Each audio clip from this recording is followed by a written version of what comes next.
Good evening, everybody. So today is the last class about the Four Noble Truths. Since next week, so we will have a class about the rice seedling, which is mainly about 12 links interdependence. In order to have the complete knowledge of Buddha Dharma, we must know the Four Noble Truths. Teaching is the foundation, is very important.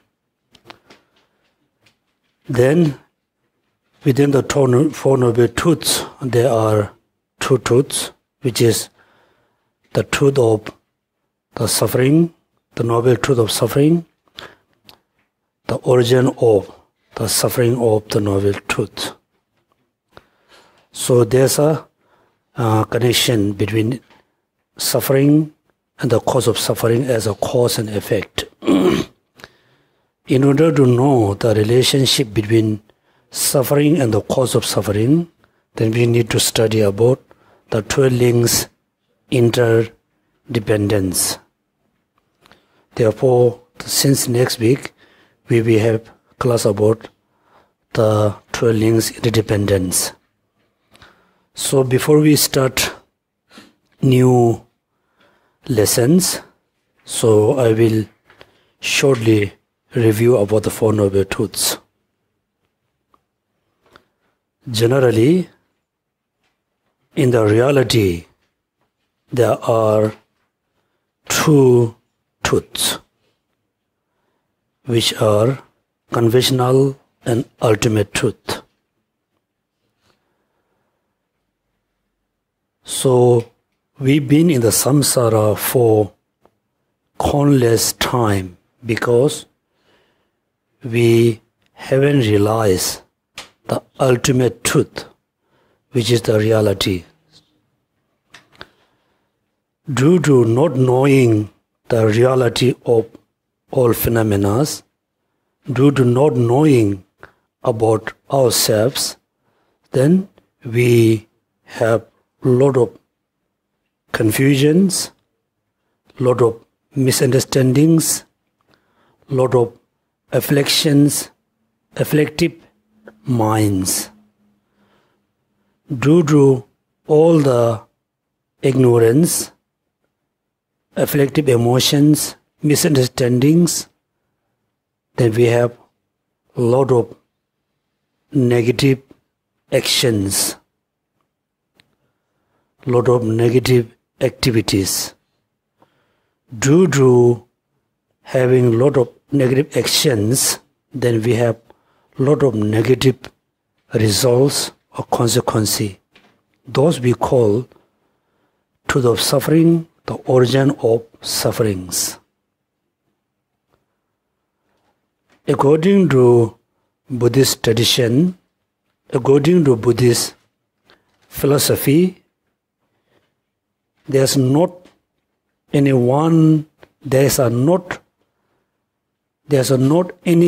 single phenomena which is not depend on causes and conditions. That means all phenomena arise based on causes and conditions. When we study about our inner world, the suffering which is being experienced our daily life, they also arise from causes and conditions. Now we study a little bit the first truth, which is the truth of suffering. So generally, there are three types of suffering. The first, the pervasive suffering, which is the physical body. as we consider as a desire being or desire realm being, we have very gross body. The body actually made of flesh, bone, blood, like channel, chakras. It's kind of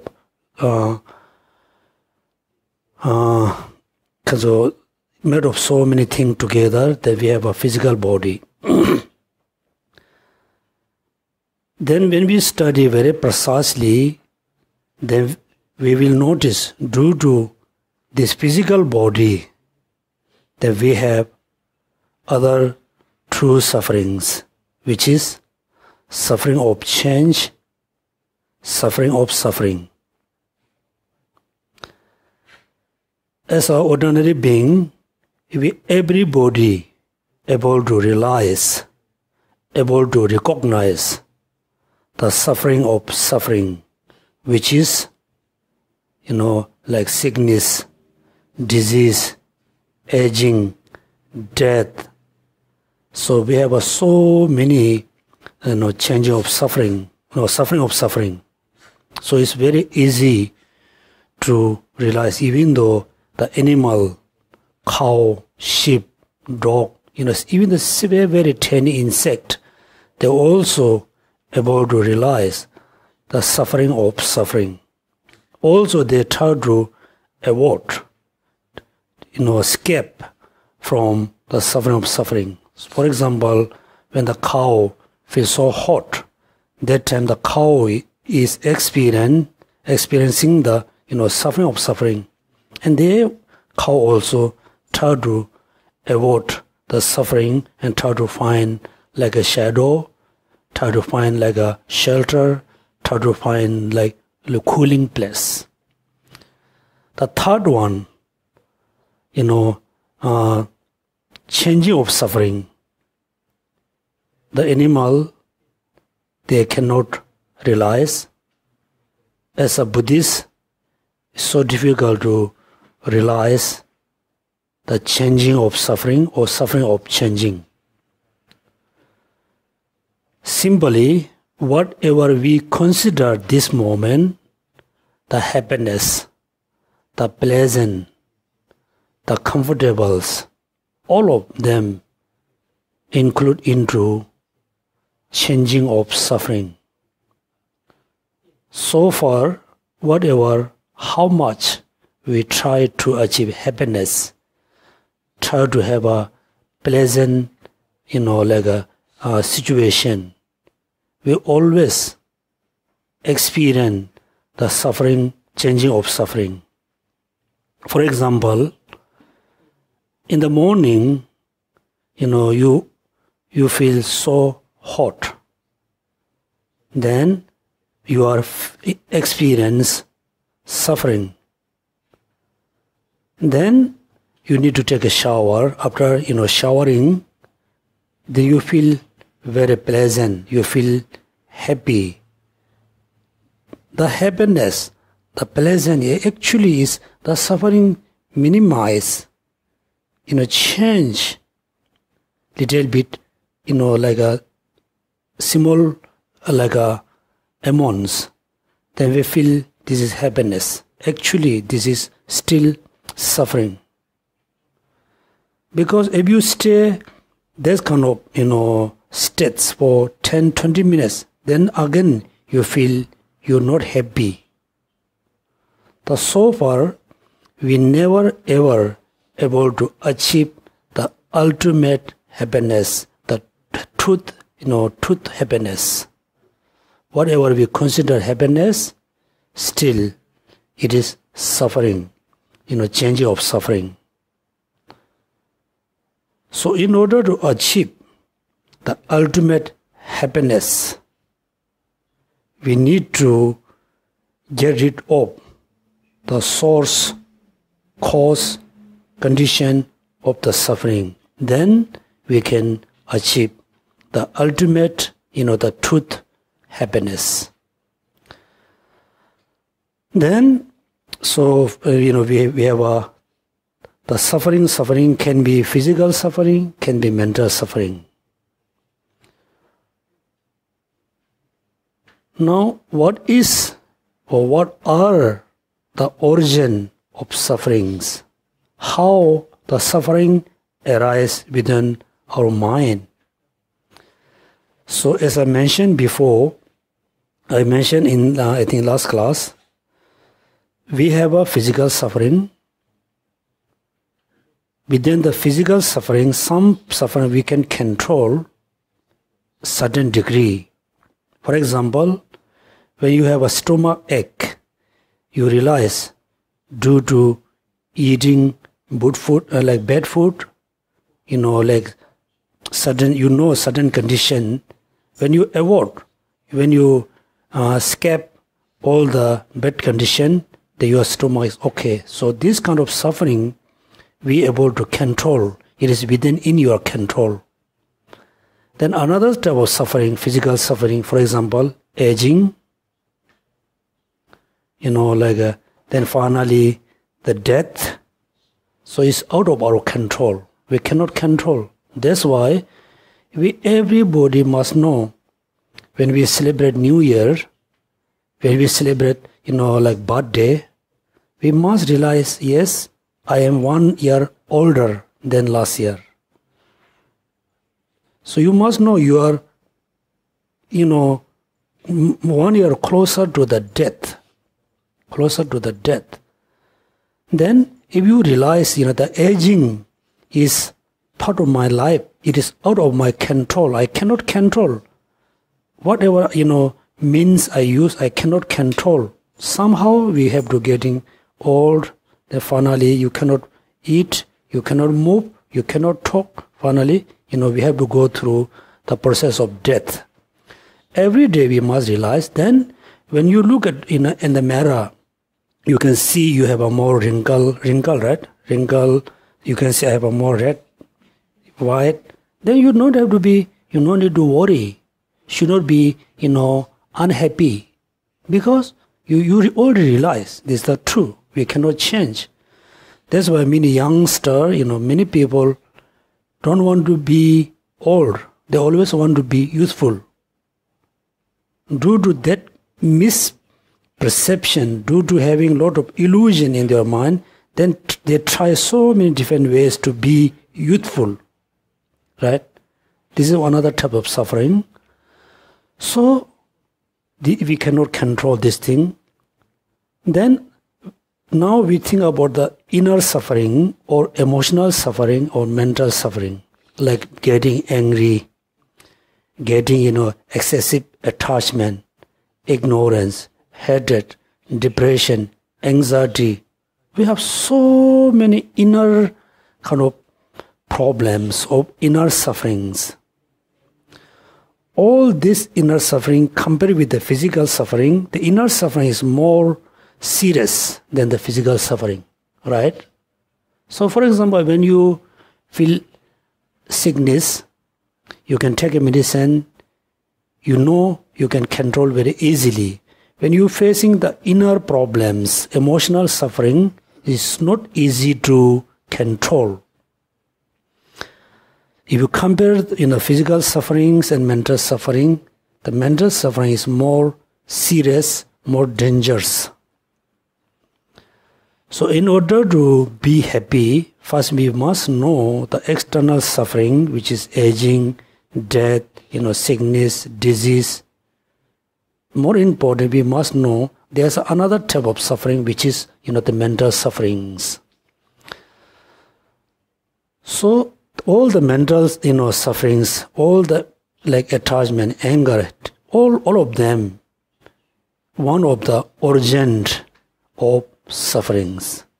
For example, when you get angry towards yourself, angry towards other. When you get angry, then you have bad actions. Physically, verbally, mentally, you have bad actions. Due to bad actions, first you hurt yourself, right? Then is hurt other in this lifetime. then in the long term, it give you, more suffering. So that's why we must know we have our inner sufferings. All of them is more serious than the physical suffering. Those we call origin of suffering, which is, afflictive emotions. Due to afflictive emotions, due to negative thoughts, then negative actions. Or due to positive thoughts, they will have positive actions. Doesn't matter the positive actions or negative action, both still produce, like sufferings. So as a Buddhist, we always very much emphasize for accumulating merit, which is good. But you should not think only accumulating merit is enough to be happy, enough to achieve happiness. You cannot. Therefore, the negative actions, all the afflictive emotions arise based on ignorance. Ignorance.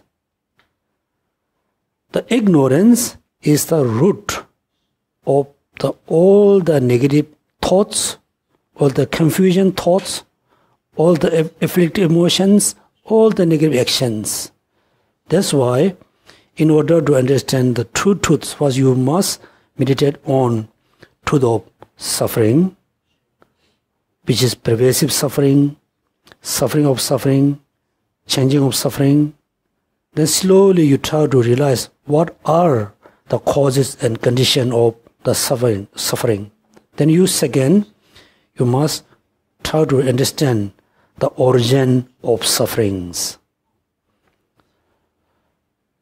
So, even though due to your study about Four Noble Truths, due to studying about Buddha teaching, you may, fully understand the causes of suffering, but you may not able to overcome because we don't do enough meditation on origin of sufferings.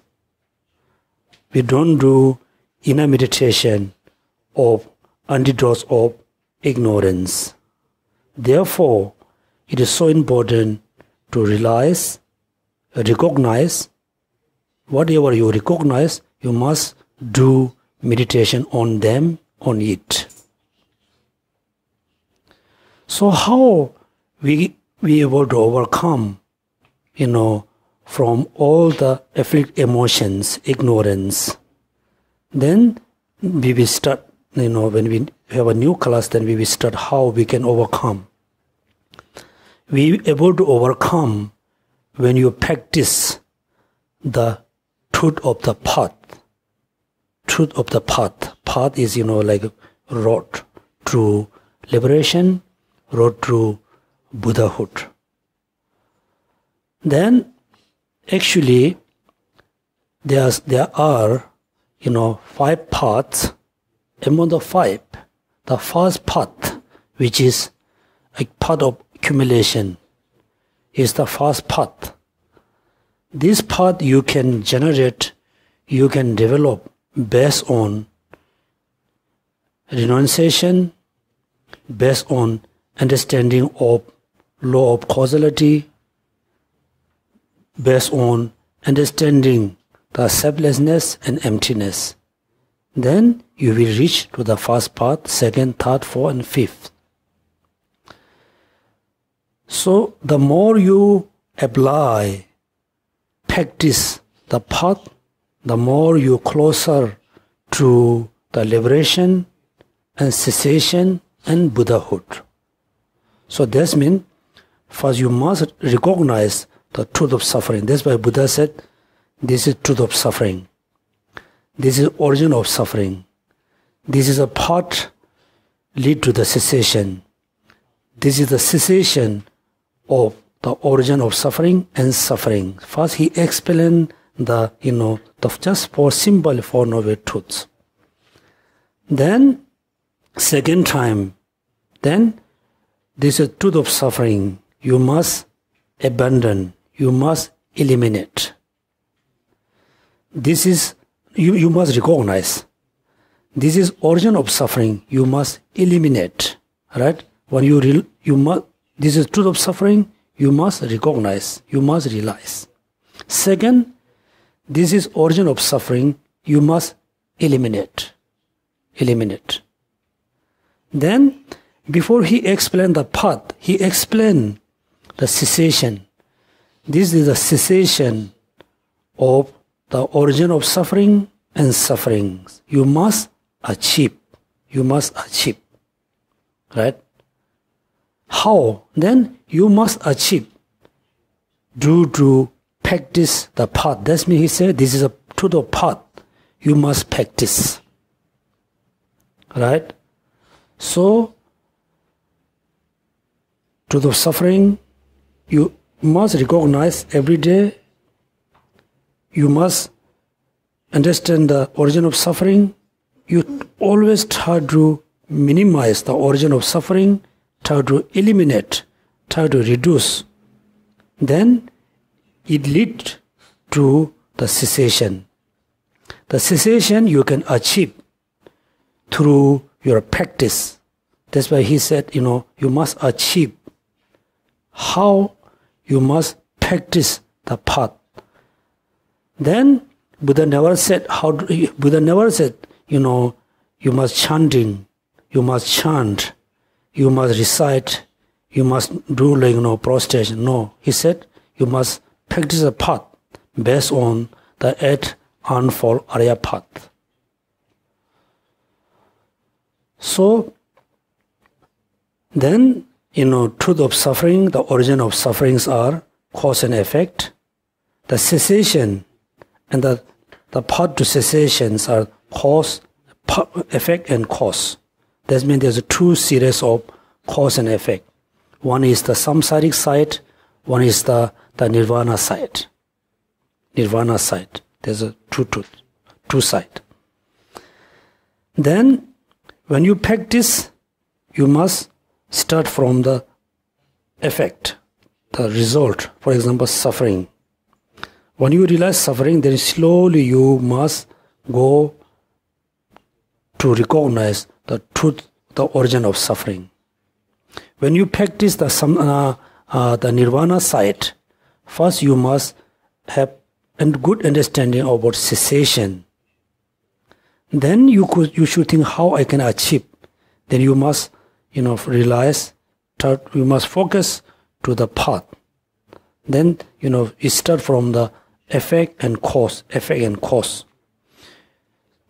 Then, when you think about how I can stop, then you should not think about you should not start from the effect. You must start from the cause. That means, if I able to understand the reality, that means then you able to understand the ignorance is a false mind, mistaken mind. When you understood the ignorance is the false mind, mistaken mind, then the attachment, desire, anger, everything which is produced by ignorance, also you're going to understand those are also false, not the right mind, mistaken mind. Same thing, when you think about, if I practice compassion, through applying compassion, you're going to understand I can reduce anger to anger. Finally, if I practice compassion whole my life, then you're going to understand in the end of my life, there's no more anger. The same thing, when you fully understood the path which is lead to the cessation, then you're going to understand, yes, I can achieve cessation, I can achieve liberation or Buddhahood. So the Four Noble Truths is very important, but simply when you listen audio or teaching, when you read a book, looks quite simple. Yes, when you just having simple knowledge, it's quite easy. If you go more deeper level, then not that easy, which is your thought. It's quite, deep. So, everybody try to understand the Four Noble Truths. Then I ask you to do homework related to the Four Noble Truths. The 16 aspect of Four Noble Truths. 16. Each truth has a 4 aspect, right? So what are the 4 aspects of truth of suffering? Impermanence, suffering, emptiness, selflessness. Look at, when Buddha first explained the truth of suffering, then he start, beginning with the first impermanence, then suffering, then emptiness, then selflessness. Because we have a 4, mistaken, wrong views, minds. Number 1, all the conditioned phenomena, all conditioned phenomena include your body, your name, include everything, are actually impermanent, but we perceive as a permanent, right? For example, so you came from your home or your workplace, so next, when you go back to your home, for you can see everything as before.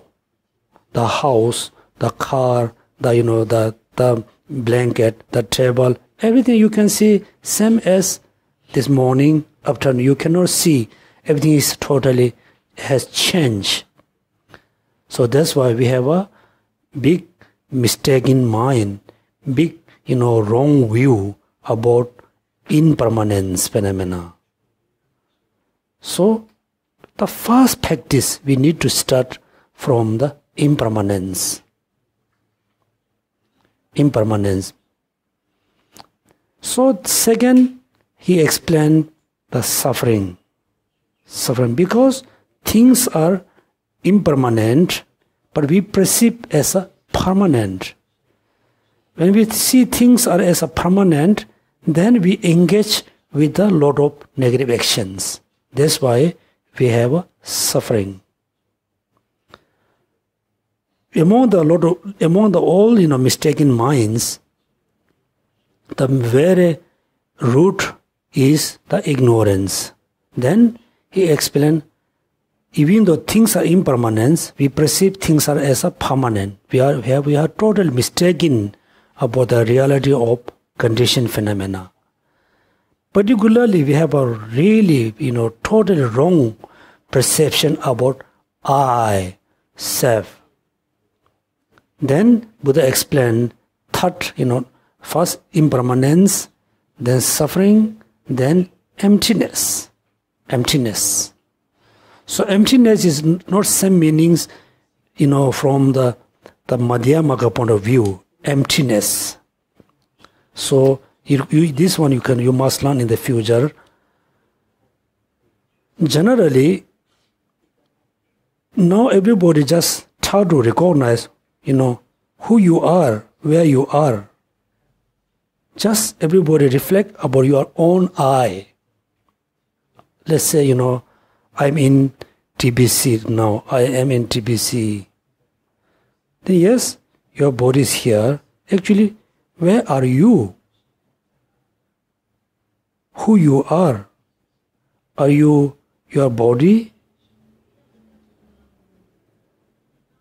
Are you your head, heart, lungs, leg? No, right? Then who you are? Where are you? Are you your mind? If you say I'm a mind, then are you attachment? Are you anger? Are you ignorance? Are you compassion? Are you love? Right? Then finally, you will understand, I am not my body. I have a body.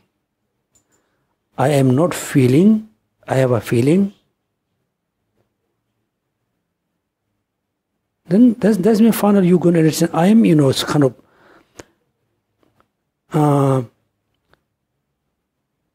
composition, combination of 5 aggregates. 5 aggregates. Then even though you think I am kind of the combination of 5 aggregates, then you are not actually the combination of 5 aggregates. You cannot say I am the 5 combination of 5 aggregates.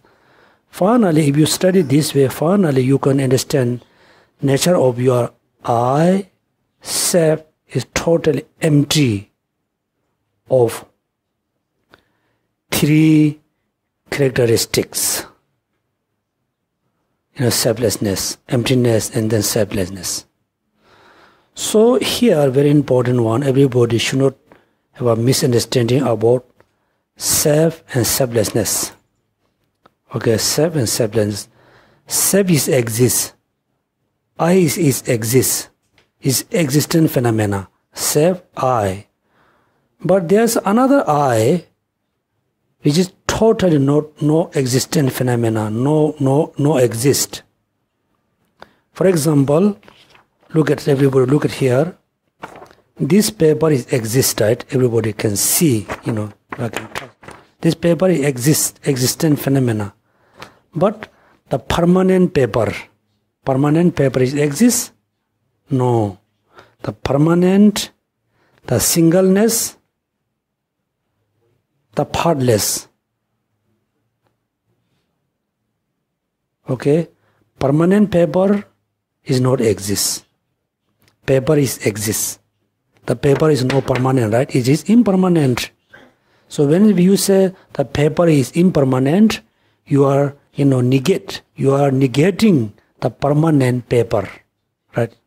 When you say impermanent paper, you are negating what? Permanent paper. So this paper is exist, but not the permanent paper. This paper is exist, but not singleness. Even though we can say single paper, right? But according to like Buddhist philosophy, Buddhist tradition, this paper cannot be exist singlenessly, right? It has so many parts, right? This paper has many parts, many atoms, many parts. That's why the paper is exist, but the paper is not exist singlenessly, right? Right? Singleness is a oneness. There's not singleness phenomena. And this paper is exists, but the partless, part and partless. It has many parts: eastern part, southern part, western part, upper part, below parts, right? Many parts. The paper is exists, not the partless paper is exists. No, that means the paper is exists, but the paper which is permanent, singleness, partless paper is not exist. That means I am exist. I exist.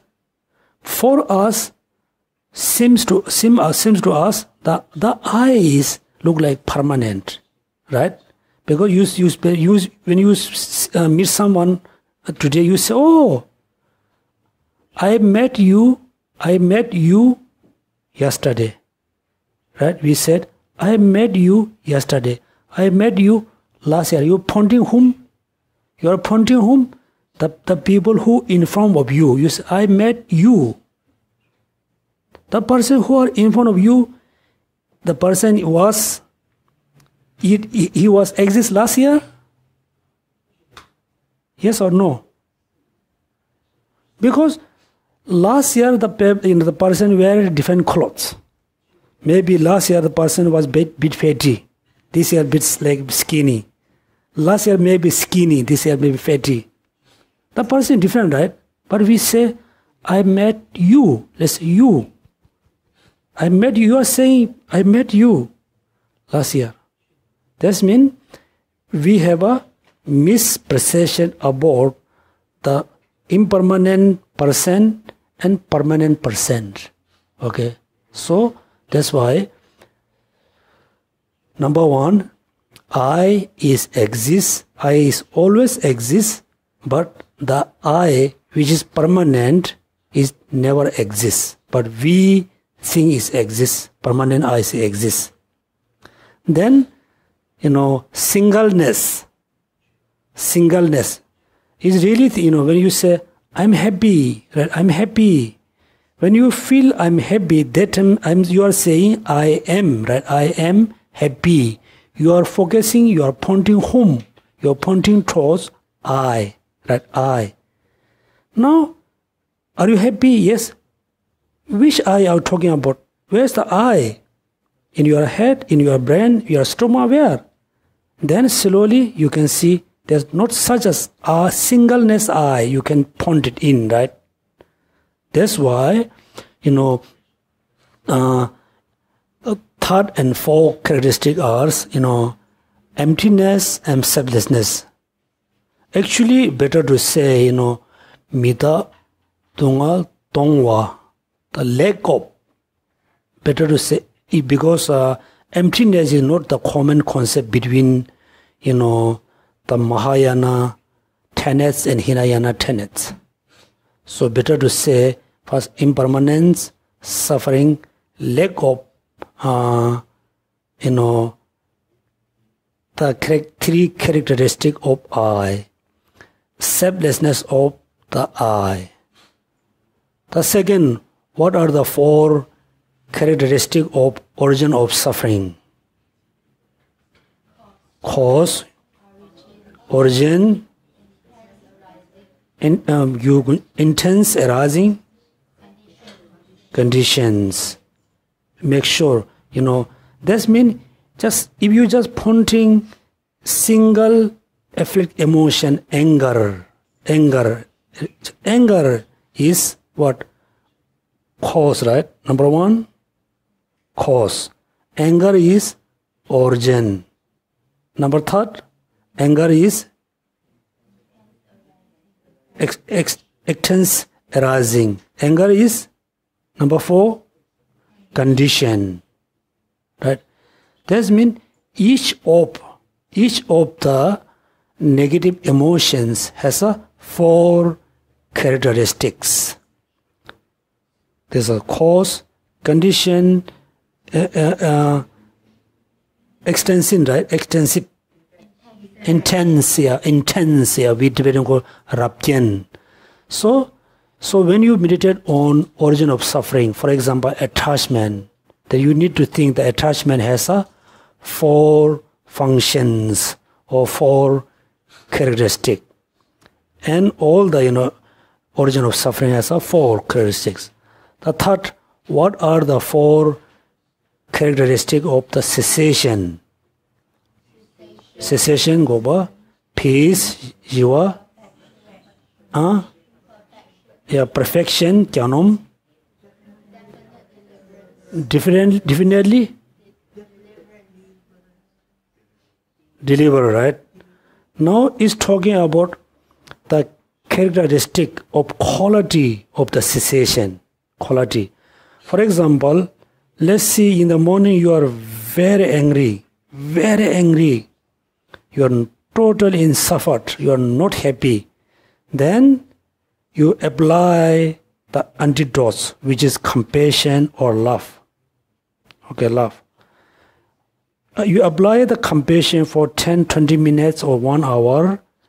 Do the application, then you reduce the anger. After you fully reduce you not haven't eliminate, fully reduce anger, then how do you feel? Peace. Peace of what? Peace of cease the anger. Peace. Second one, first cessation. You cease the anger, that's why you feel peace. Third one, perfection.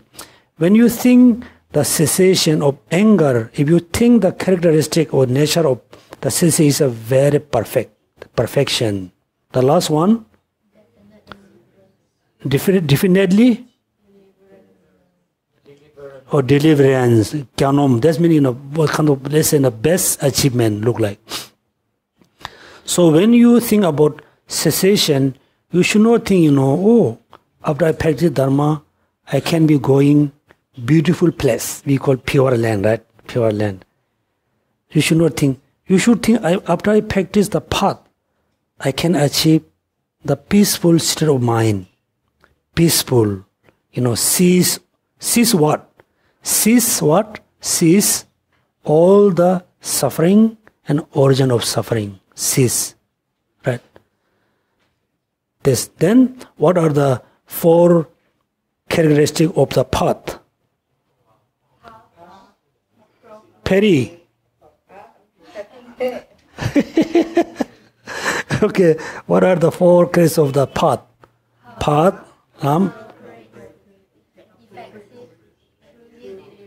deliberate. Yeah, the Tibetan call Lam, Rigpa, Trupa, Ngenjin. Because some of you studying Tibetan language. Okay.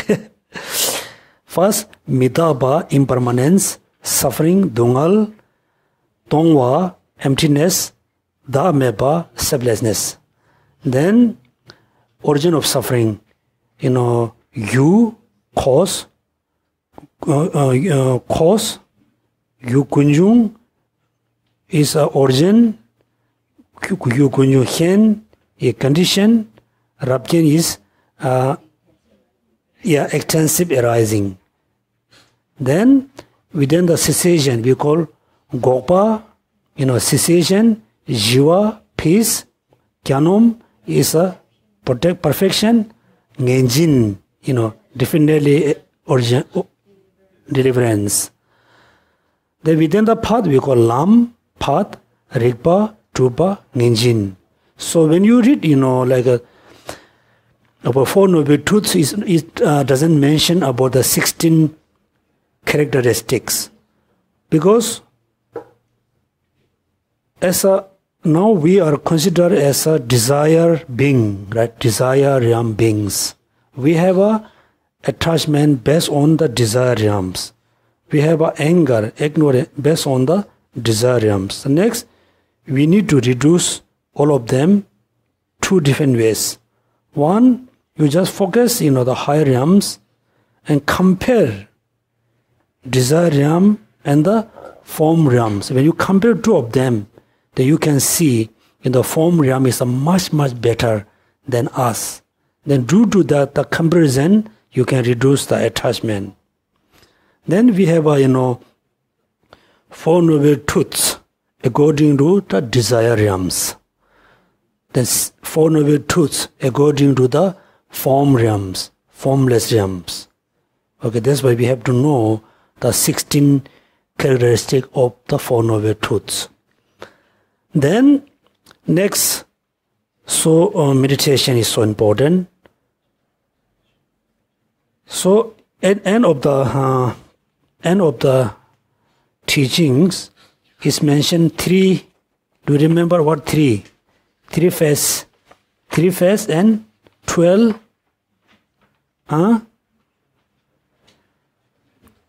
3 phases with the 12 aspects. Right? It's same. The translation is a little different between the translate from Tibetan and translate from Pali. Here a little different, but end of the sentence, is mentioned that sentence number 1.14. So actually we have a 2 copy. So the single page, right? You just look at the sentence number 1.14, right? Monks, when I had achieved the vision, knowledge, apprehension, understanding, and realization of the turning these four truths of the novel being in the what? 3 phases with the 12 aspects. Okay, 3 phases with 12 aspects. aspect is not talking about the, it's not, should not think it's same meaning as the 16 aspect of Four Noble Truths. No. What are the 3 aspects? What are the 3 faces? 12 aspects. What are they?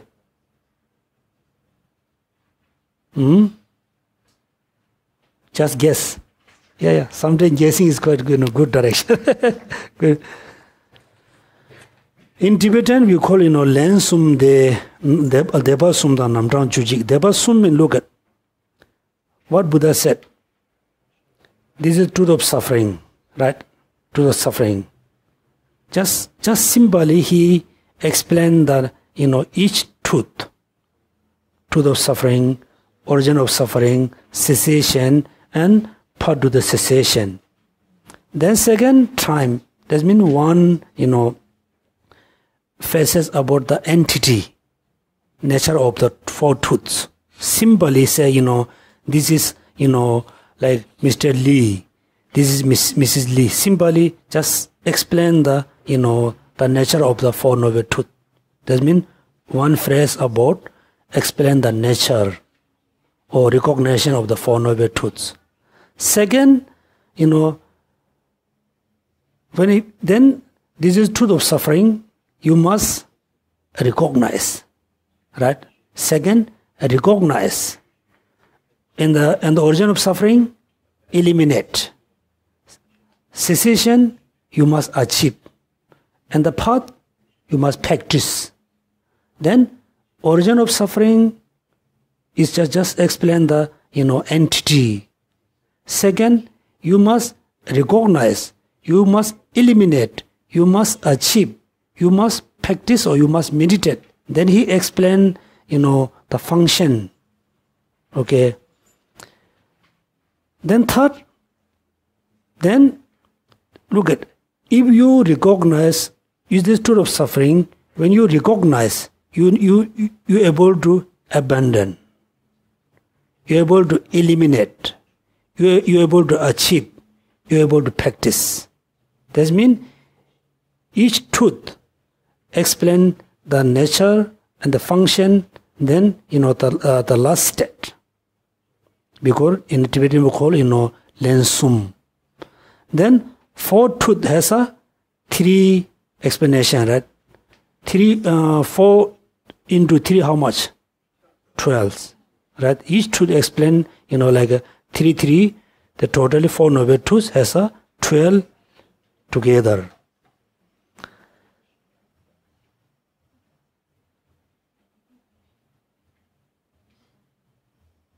So before we start new class, have you got any question about 4 noble truths? 4 noble truths? No, right? Now I will explain little bit about how you, enter into truth of suffering. It's a very common practice between, Theravada and Mahayana. Meditation on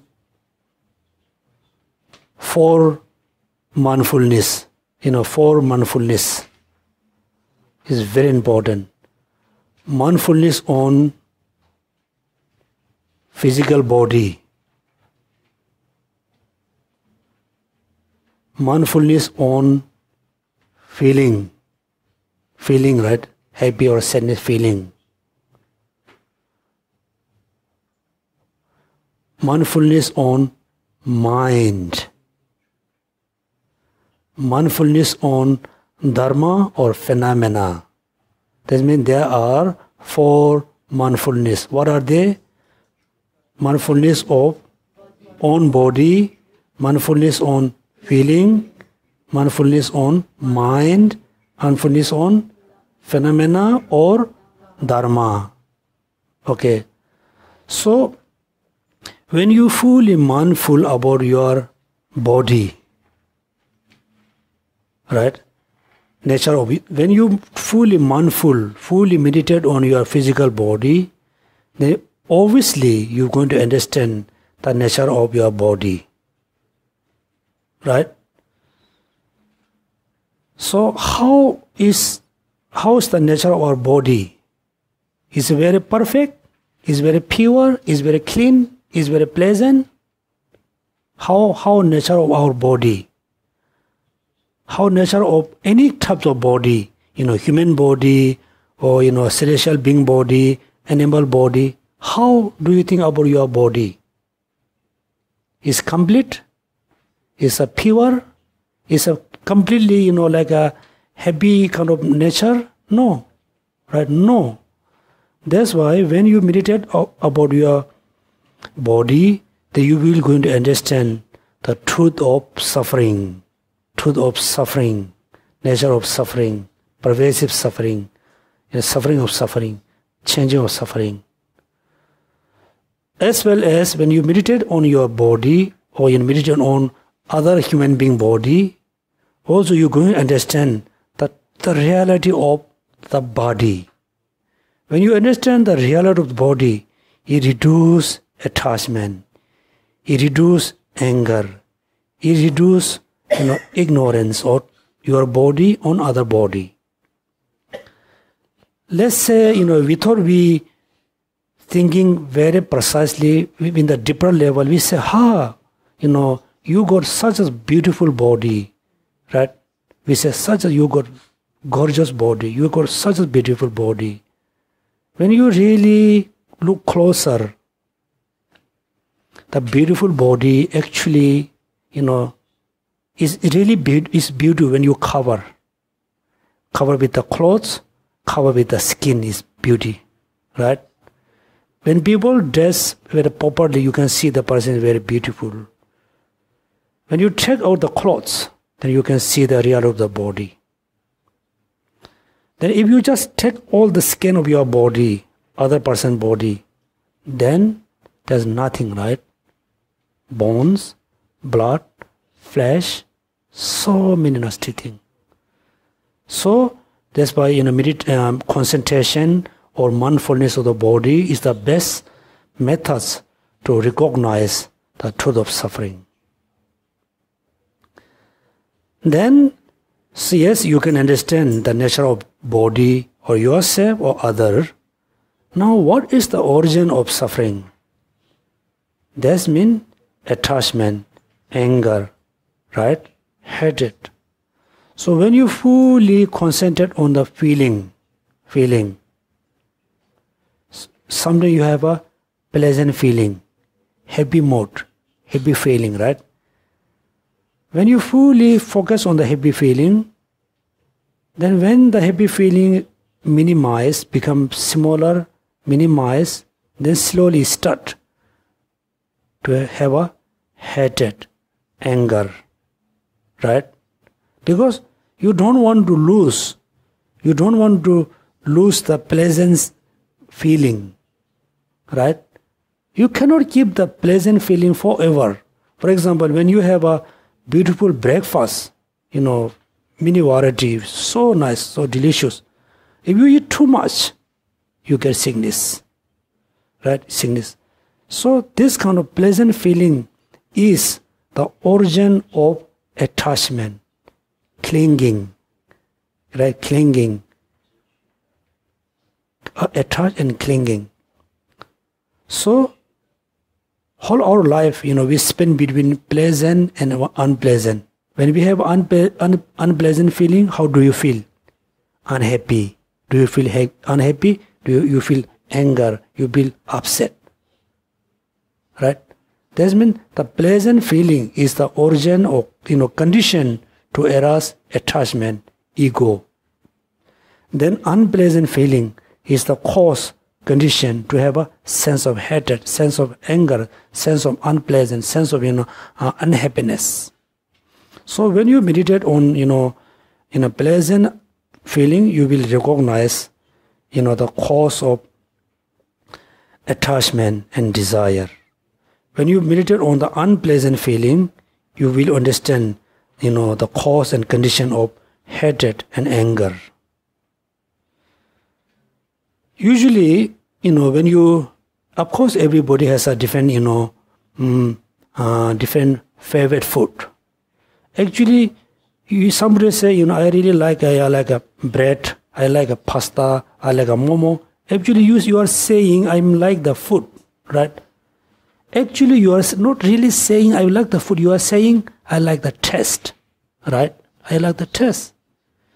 If you like the food, okay, you just put the food on the table. Are you happy? No. Right? You want to smell. Ah, good. Are you happy? No, right? I want to eat. When you feel the tasty, then you feel so happy. Actually, you are saying, I'm very happy when I have the tasty of this food. That means you are really attached to the feeling, not the form. Right? So that's why, attached, when you meditate on feeling, then you're going to understand the origin of suffering. Then everything arises based on ignorance. Simply, I give you very simple example. So durian is right. As a Singaporean, I think most of you like durian, right? If you bring the durian in Tibetan society, I don't think everybody can eat. Even though you bought one of the expensive durian offered to them, it's not good, they will throw away. You like it. They don't like it. You like it because you really like, because? You don't like? Yes, someone like it, someone don't like it. Why? Why someone like, someone don't like? Because look at the good or bad. It's just simply, created by your own, based on your own attachment. Your own attachment. There's nothing, something is totally like everybody. The food, someone like this food, somebody totally like that food. Even the clothes. Like somebody like the very stained clothes. Somebody doesn't like it. Who like it? Because they like the sense of like created by their own idea. If you go the root, if you try to go the root, then there's an ignorance. Therefore, pleasant, unpleasant meditation on is the best way to enter into origin of suffering. The finally ignorance. All the misperception things arise on the based on ignorance. Then the third, mindfulness on the mind, mind. When you meditate on your mind, when you meditate on your mind, you will understand the cessation, truth of cessation. How and why? The question always arises. How? So we have many types of mind: positive minds and negative minds. Within the positive minds, some is completely positive. Someone is like, we can say positive, not completely positive. Is polluted by some other affect emotions. So when you try to understand nature of the mind, then you're going to understand all the affect emotions arise based on certain condition. It's not arise forever. Then the nature of mind is very pure, very pure. When you understand the nature of mind, then you can understand, if I practice the paths, I can eliminate all the negative emotions. Then finally, you're going to understand the cessation is possible. Then fourth, when you're mindful on the phenomena, then you need to understand the nature of reality of phenomena. When you understand the nature of the phenomena, reality of all phenomena, you will understand the real path, the real kind of gateway to enter into cessation. Because when you understand the reality of phenomena, then you can understand the ignorance is totally, contradict with the wisdom, which is reality, which is realized emptiness. When you think about the wisdom, which is realized emptiness, the wisdom is totally contradict with the ignorance. Then you able to see the gateway of the cessation, which is the path. So the four mindfulness is very common practice between Mahayana and Hinayana, or you can call Theravada tradition. Then last time we studied about meditation, right? Meditation. Then I explained, concentration and meditation is not always same. If you simply focus on simple object like flower, like stone, you fully focus on them, you have a concentration, but not meditation. The meaning of meditation, the mind must be positive minds, as well as the mind must be antidotes of one of the negative thoughts. Then we can call meditation, Gom. Then we study about how many types of object of meditation. What kind of object we must mindful.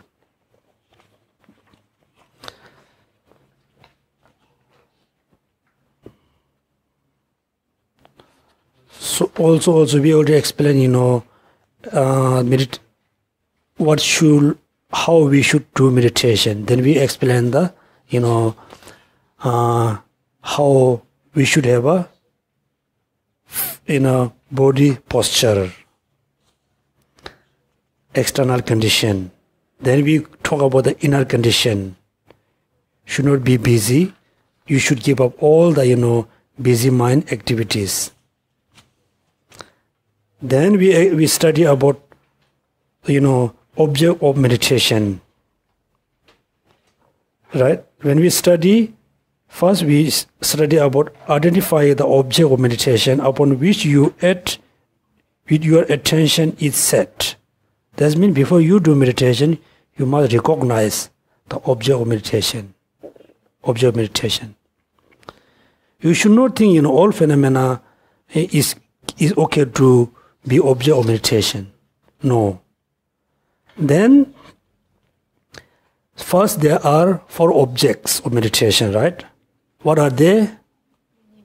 Universal of meditation. Number two. Object of meditation for purifying your behavior. Okay, number three. Object of meditation for expertise. Expertise. Fourth. Object of meditation for purifying reflections. Very good. Okay, number one, universal object of meditation. The Kyabi Mikpa mean you're talking about like a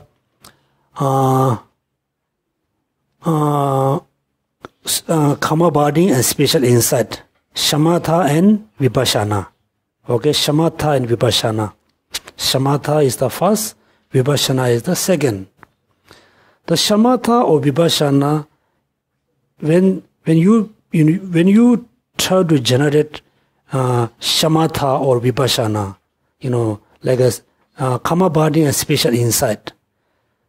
That means I told you, first you need to look at the object. Okay, you need to look at object. Then you must have an image of the object in your mind. Clear?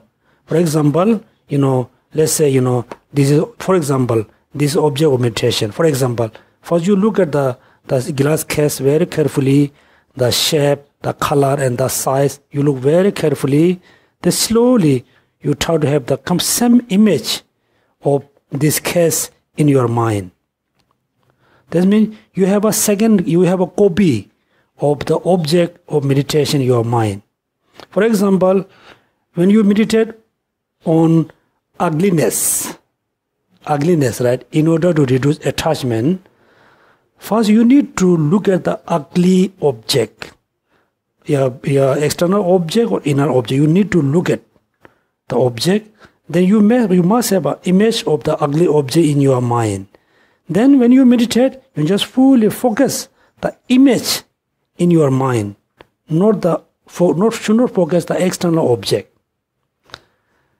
This object is the image in your mind. This is universal, means it can be object of the vipassana, can be object of the shamatha. It both can use it. Universal object. The object of meditation for purifying your behavior. Okay. Object of meditation of purifying your behavior. Shaban, behavior. That means different people has a different behavior. Okay. For somebody, always very easy to get angry. Always very common, very easy to get angry. Most of the person is very angry. Easy to get anger. The person always like angry. Someone very easy to have attachment, excessive, too much. Excessive attachment. Very easy to have for a long time. This means the person have a attachment behavior, anger behavior, ignorant behavior. Different people has a different behavior. So we need to purify the behavior. Look, this means object of meditation for purifying your behavior. Right? Behavior. Why you have a different behavior? Why this person behave different behavior? Because different person has a different level, different amount of attachment, anger, ignorance.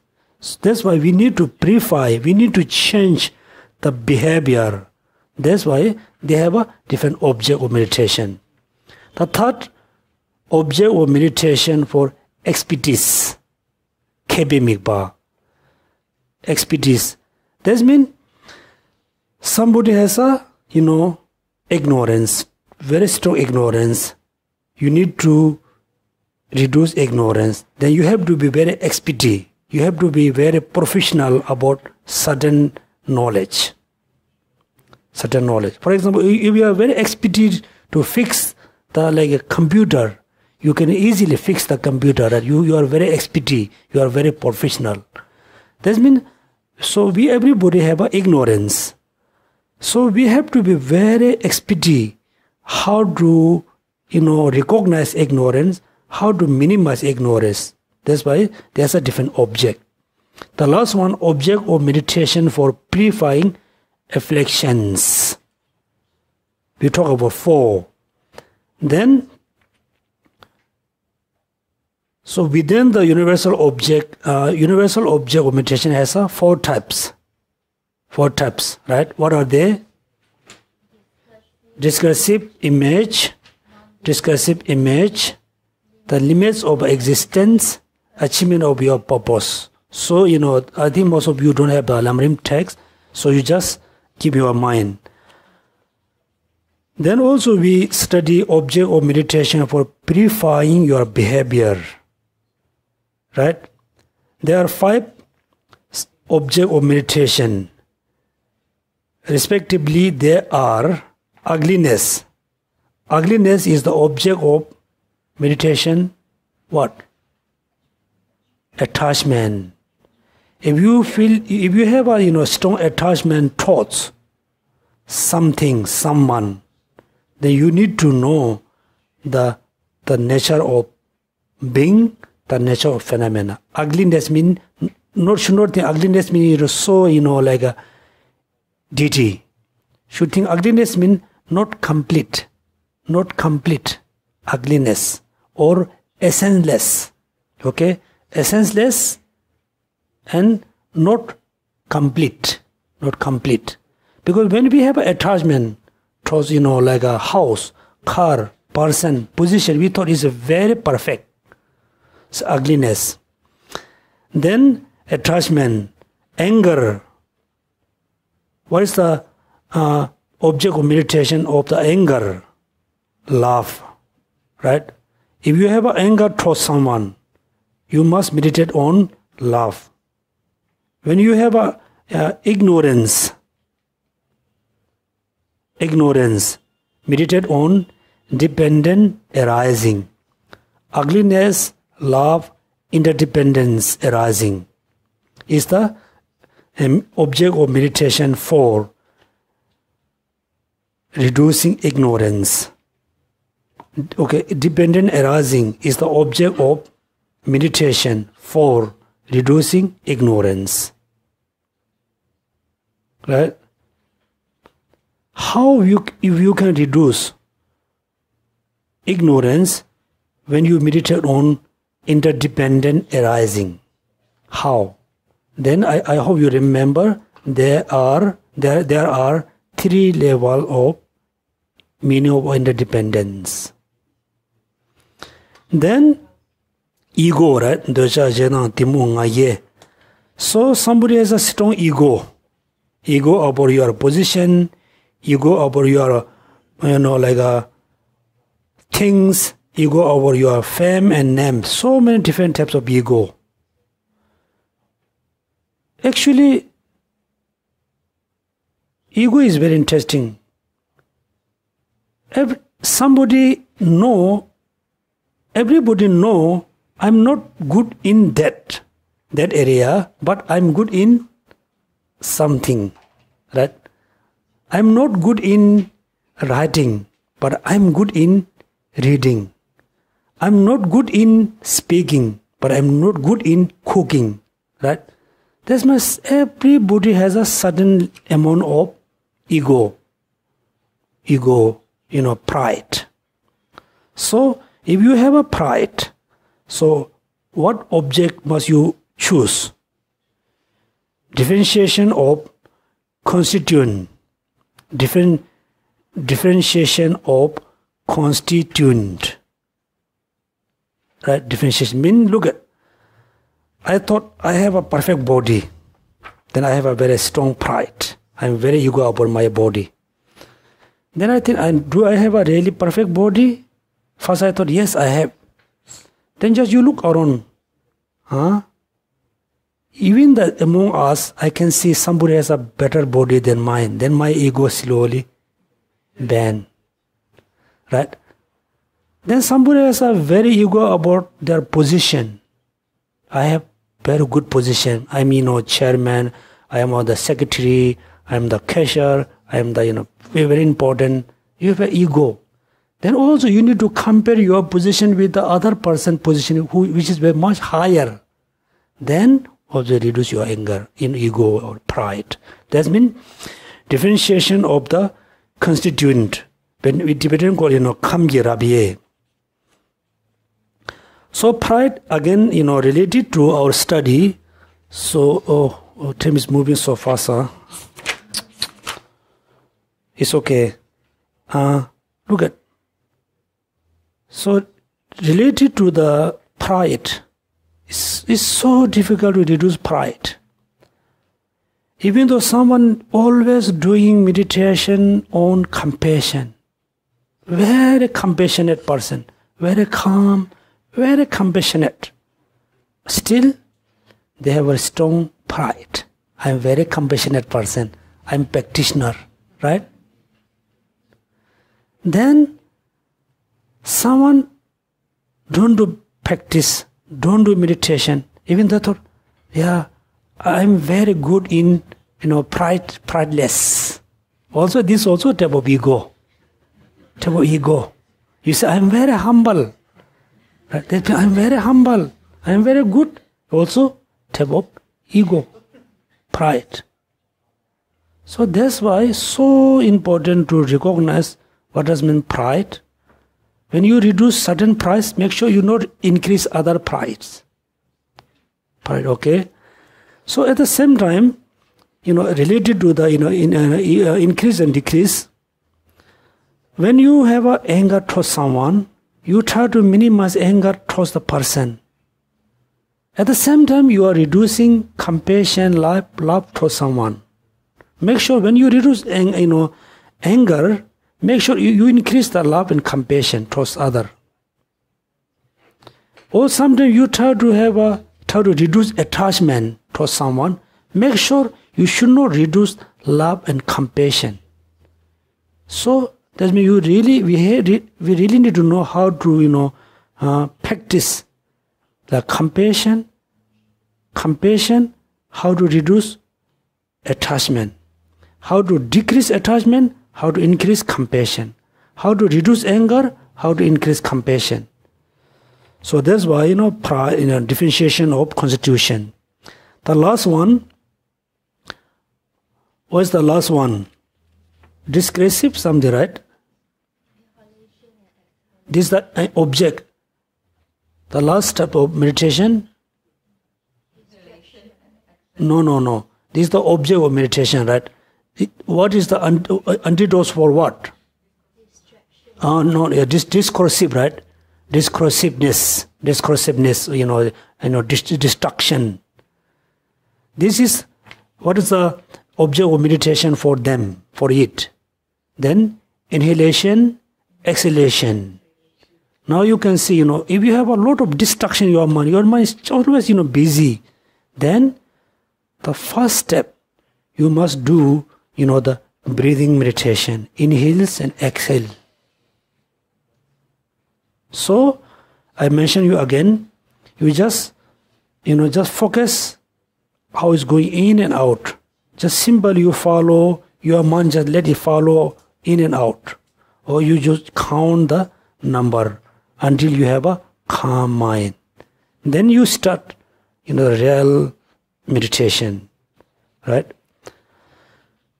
So this may be, let's say, the next one, important one. So we explained, we studied many types of object of meditation. That means which object is best for me, right? Of course, you can say which object is best for me. Then Lama Tsongkhapa was here, as there are various kinds of people, from those with a preponderance of the attachment to those with the preponderance of the discursive.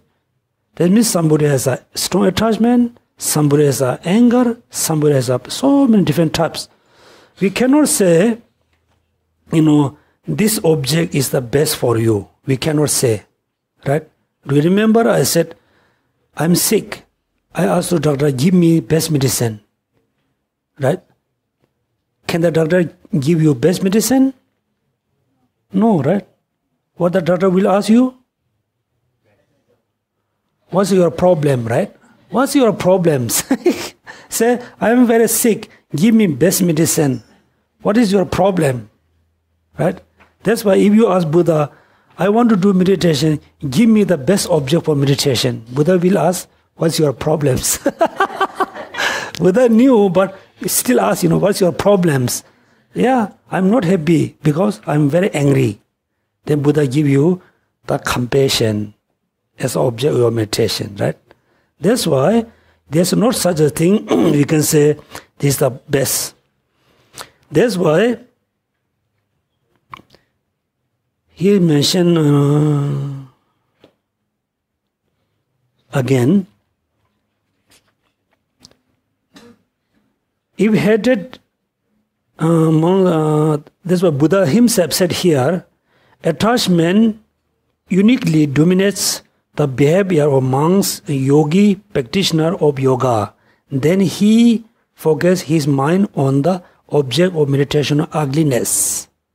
If you have a strong attachment, strong desire, then you meditate on ugliness, essenceless, incomplete. If hatred, dominates his behavior, he meditates on what? Love and compassion.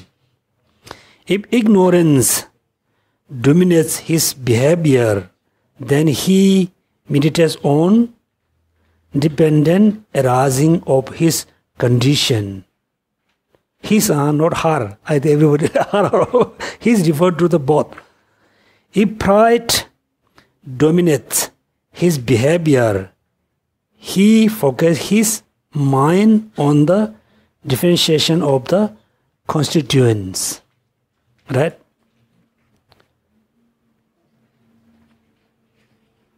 If discursiveness uniquely dominate his behavior, then he focuses his mind on awareness of exhalation and inhalation.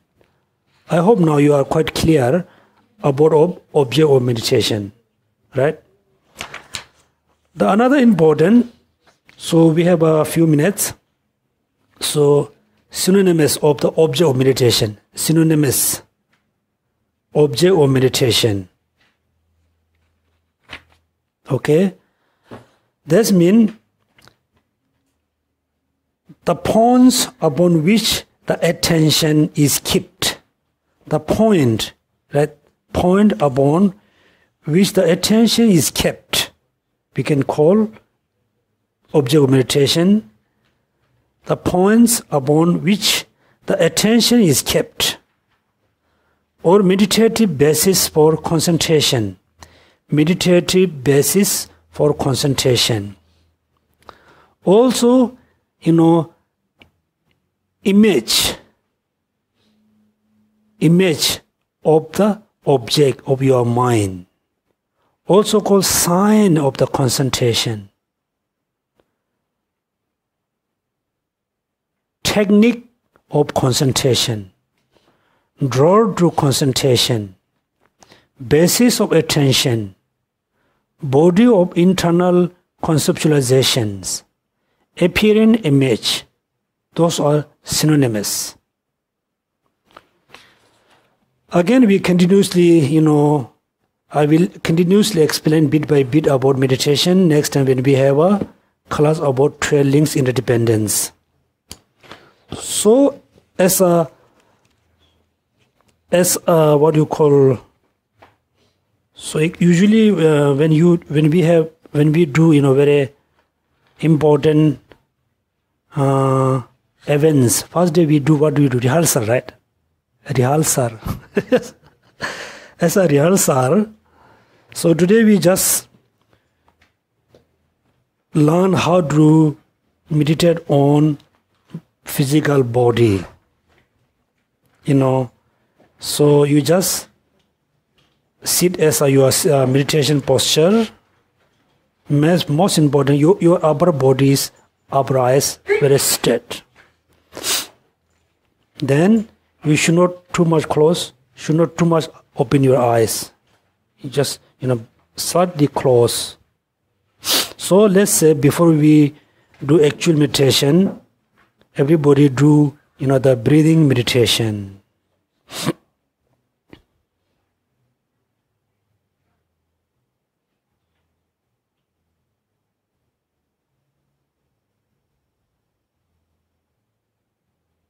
So please breathe in and out very naturally, normally.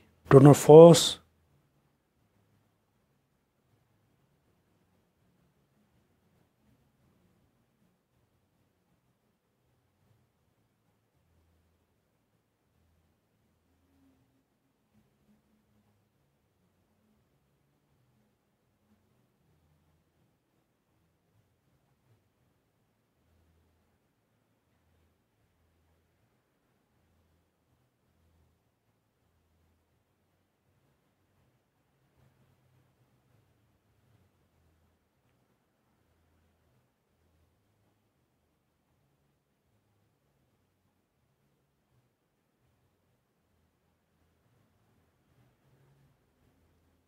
Okay, this means now is look like the first step.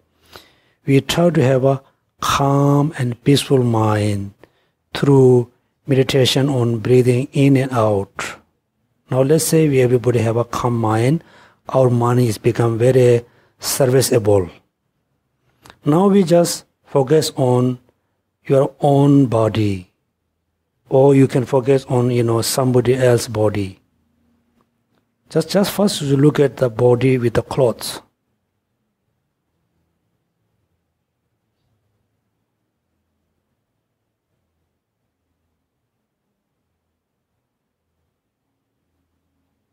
Okay, now you just imagine, the person, or you take off your clothes.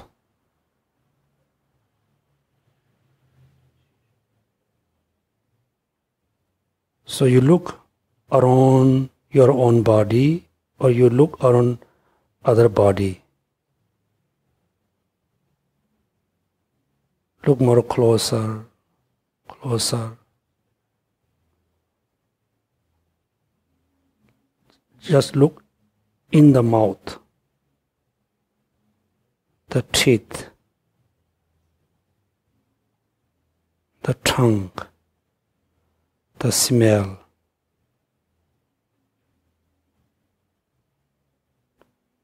You look inside the nose.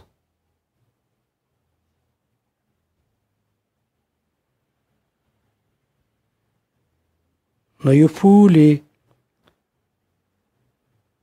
tear all the skin of your body or other person's body. There's no more skin. Look at the head.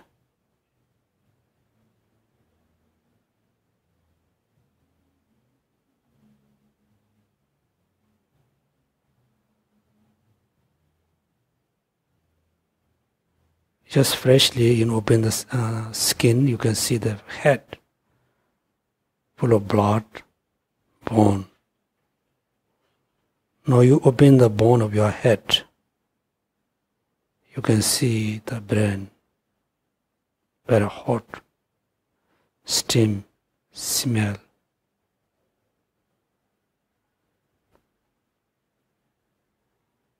Now you open your stomach. You can see the heart, the lungs, abdomen, all the testes. Look at inside the stomach, all the food which you ate as a breakfast, as lunch, dinner, very smelly.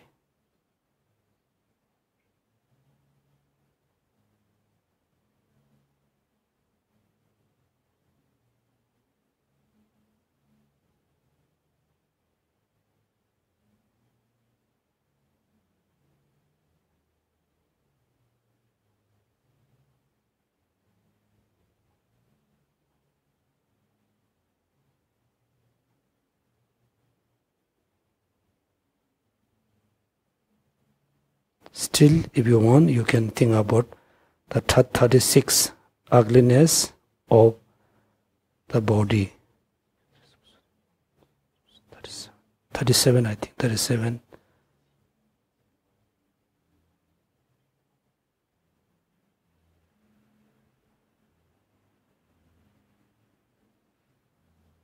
Yes, now you realize the nature of your body. There's nothing you can attach as a beautiful body. There's nothing you can have a pride about your body. There's nothing you can have an ego about your body. Same, there's not in other body. You can have an attachment, pride, ego, jealous.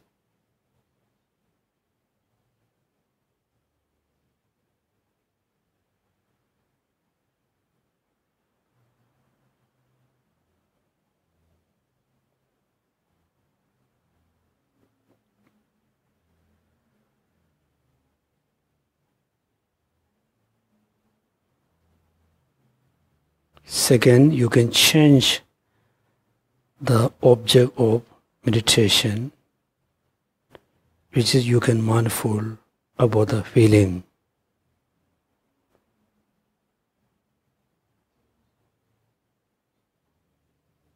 Let's say everybody has a very pleasant feeling.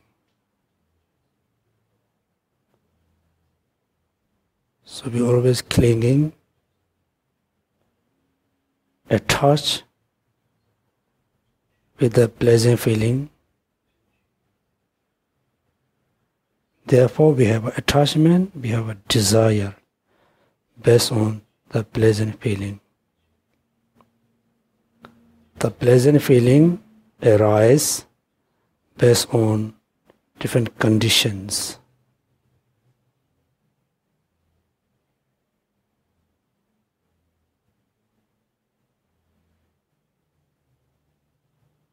So we always wish to have a pleasant feeling, but we always have an unpleasant feeling. When we have an unpleasant feeling, we feel unhappy, then we have hate the environment, the person, the food, the clothes, the friends and family. The unpleasant feeling is the origin of anger, hatred.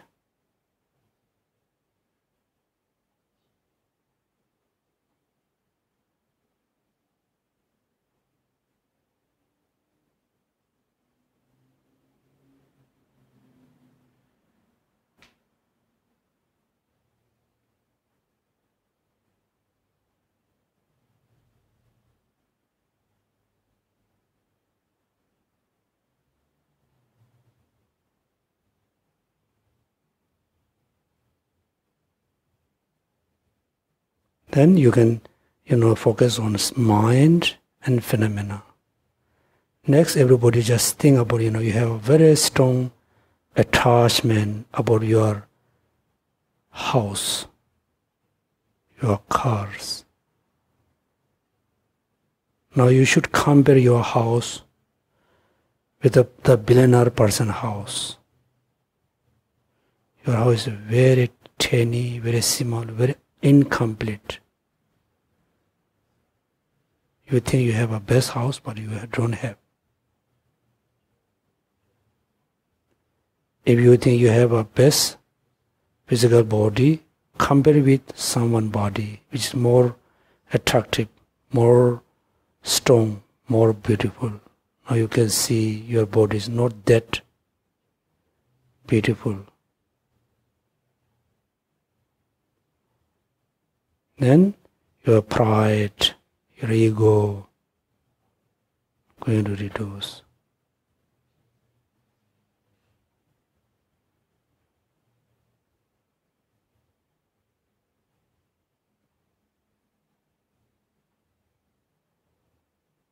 Now you have very strong, excessive ignorance.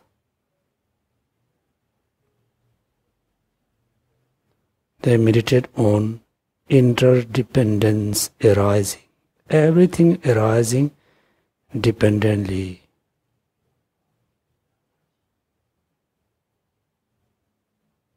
Depend on causes and conditions.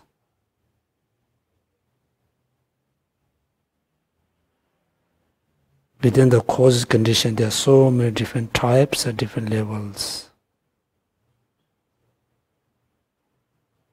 Then you're going to understand interdependent of causes and conditions, dependent on part and whole, dependent on name and thoughts. Finally, you're going to understand nothing exists permanently, inherently, independently.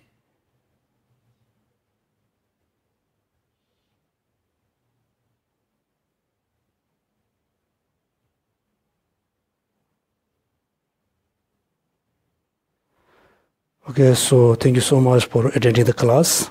So we will do the dedication prayers. So please everybody try to do more meditation. When you have free time, do meditation. Thank you.